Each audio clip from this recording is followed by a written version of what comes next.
ইরানের সঙ্গে চলমান যুদ্ধবিরতির মেয়াদ শেষ হতে না হতেই রণহুঙ্কার দিলেন মার্কিন প্রেসিডেন্ট ডোনাল্ড ট্রাম্প। বুধবার এই মেয়াদ শেষ হওয়ার পর দেশটিতে ব্যাপক বোমাবর্ষণের হুমকি দিয়েছেন তিনি।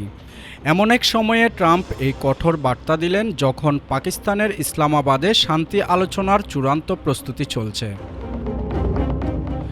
ইরানের সঙ্গে চলমান যুদ্ধবিরতির ভবিষ্যৎ নিয়ে যখন বিশ্বজুড়ে জল্পনা তুঙ্গে, ঠিক তখনই আগুনে ঘি ঢাললেন মার্কিন প্রেসিডেন্ট ডোনাল্ড ট্রাম্প। পিবিএস নিউজকে দেওয়া এক বিশেষ সাক্ষাৎকারে তিনি স্পষ্ট জানিয়ে দিয়েছেন, বুধবারের মধ্যে সমাধান না এলে সামরিক অ্যাকশনে যাবে ওয়াশিংটন। ট্রাম্পের ভাষায় যুদ্ধবিরতির মেয়াদ শেষ হওয়ার সাথে সাথেই ইরানে শুরু হবে ব্যাপক বোমাবর্ষণ। ট্রাম্পের এমন আক্রমণাত্মক মন্তব্য এলো এমন এক মুহূর্তে যখন পাকিস্তানের ইসলামাবাদে শান্তি আলোচনার চূড়ান্ত প্রস্তুতি নিচ্ছেন কূটনীতিকরা। তবে এই সংলাপে ইরান শেষ পর্যন্ত অংশ নেবে কিনা তা নিয়ে এখনও ধোঁয়াশা কাটেনি।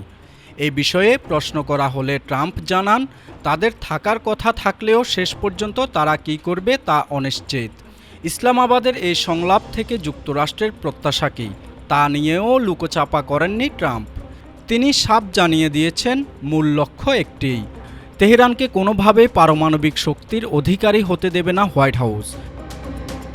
বিশ্লেষকরা বলছেন, একদিকে আলোচনার টেবিল তৈরি রাখা আর অন্যদিকে বোমাবর্ষণের হুমকি দেওয়া ট্রাম্পের এই ম্যাক্সিমাম প্রেশার পলিসি মধ্যপ্রাচ্যের পরিস্থিতিকে আরও অস্থিতিশীল করে তুলতে পারে।